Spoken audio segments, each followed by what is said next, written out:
Thank you. അപ്പോൾ നമ്മൾ ഇന്നൊരു ഷോപ്പിങ്ങിന് പോകാം കേട്ടോ. ഈ ഷോപ്പിങ്ങിൻ്റെ പ്രത്യേകത എന്താ വെച്ചാൽ നാളെ റിതൂട്ടൻ്റെ ബർത്ത്ഡേ ആണ്. അപ്പോൾ ബർത്ത്ഡേക്കുള്ള കുറച്ച് സാധനങ്ങൾ മേടിക്കണം. പിന്നെ നാളെ സ്കൂൾ ഓപ്പണിംഗ് ആണ്. അപ്പോൾ അതിനൊക്കെയുള്ള കുറച്ച് സാധനങ്ങൾ മേടിക്കാനായിട്ട് ഞങ്ങൾ പോവുകയാണ്.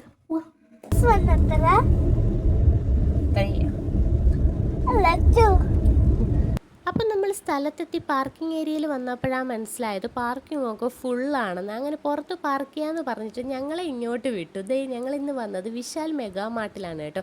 ട്രിവാൻഡ്രത്തെ തന്നെ ഫസ്റ്റ് ഔട്ട്ലെറ്റ് നമ്മുടെ പോത്തങ്കോടാണ് സ്റ്റാർട്ട് ചെയ്തിട്ടുള്ളത്. ഇവിടെ വന്നാൽ ഒരു കുടക്കീഴിൽ നിന്ന് തന്നെ എല്ലാ ഐറ്റംസും നമുക്ക് എടുക്കാം. ഞങ്ങൾ ആദ്യം കയറിയത് കിഡ്സ് സെക്ഷനിലാണ്. നമ്മുടെ ബർത്ത്ഡേക്കാരനൊരു ഡ്രസ്സ് എടുക്കണമല്ലോ. ഇവിടെ വന്നാൽ പിന്നെ ആകെ കൺഫ്യൂഷനായി ഏതെടുക്കണമെന്ന്. ടീഷർട്ട്സിൻ്റെ ആയാലും ഷർട്ട്സിൻ്റെ ആയാലും പാൻസിൻ്റെ ആയാലും വൻ ശേഖരണം തന്നെ ഇവിടെ ഉണ്ട്. ഒരുപാട് ഓഫർ റേറ്റിന് ഒരുപാട് ഐറ്റംസ് ഇവിടെ അവൈലബിൾ ആണ് കേട്ടോ. റിതൂട്ടന് ഓരോ പാൻറ്റും ഉടുപ്പും ഒക്കെ എടുത്ത് വെച്ച് ഇങ്ങനെ നോക്കുകയാണ്. അവസാനം നമ്മൾ അതിൽ നിന്ന് ഒരെണ്ണം കണ്ടുപിടിച്ചു. അപ്പോഴാണ് നമ്മുടെ നന്ദുവിനെയും മാമിയും അപ്രതീക്ഷയായിട്ട് ഇവിടെ വെച്ച് കണ്ടത്. അങ്ങനെ റിതൂട്ട് അവൻ്റെ കയ്യിൽ തൂങ്ങി പിടിച്ച് ഓരോ കാര്യവും പറഞ്ഞുകൊണ്ട് നടക്കുകയാണ്. അപ്പോഴാണ് ബർത്ത്ഡേ ആയിട്ട് കൂട്ടുകാർക്ക് കൊടുക്കാനുള്ള ഗിഫ്റ്റ് എടുത്തില്ലല്ലോ എന്ന് ഓർത്തത്. കൂട്ടുകാർക്ക് കൊടുക്കാനും ഒരു ചെറിയ ഗിഫ്റ്റും കണ്ടുപിടിച്ചിട്ട് ഞങ്ങൾ നേരെ പോകുന്നത് കിച്ചൺ ഐറ്റംസും ക്രോക്കറി ഐറ്റംസും ഉള്ള സെക്ഷനിലാണ് കേട്ടോ. ഇവിടെ വന്നാൽ എനിക്ക് ആകെപ്പാട് ഒരു പ്രാന്ത് പിടിച്ച അവസ്ഥയാണ്. ഇതൊക്കെ കണ്ട കൈയൊക്കെ വിരുവിരുത്തോണ്ട് വരും. ഇതെല്ലാം വാരിപ്പറക്കി എടുക്കുക. പക്ഷെ അങ്ങനെയൊന്നും നമ്മൾ എടുക്കാൻ പാടില്ല. ഇതൊക്കെ കാണാൻ എന്ത് ഭംഗിയാണെന്നറിയോ.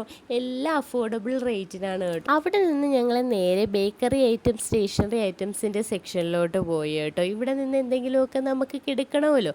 അങ്ങനെ ഓരോന്നായിട്ട് നോക്കി വന്നപ്പോഴാണ് കൂട്ടുകാർക്ക് കൊടുക്കാൻ ഒരു ചോക്ലേറ്റും കൂടി എടുക്കാമെന്ന് കരുതിയത്. അങ്ങനെ അതും എടുത്തിട്ട് ഞങ്ങൾ ഗ്രൗണ്ട് ഫ്ലോറിലെ ലേഡീസ് സെക്ഷനിൽ വന്നു. ഇവിടെയും കളക്ഷൻസിന് ഒരു കുറവും ഉള്ളു കേട്ടോ. നമുക്ക് കണ്ടാൽ എടുത്തു പോവും, അത്രയും കളക്ഷൻസ് ഇവിടെ അവൈലബിൾ ആണ്.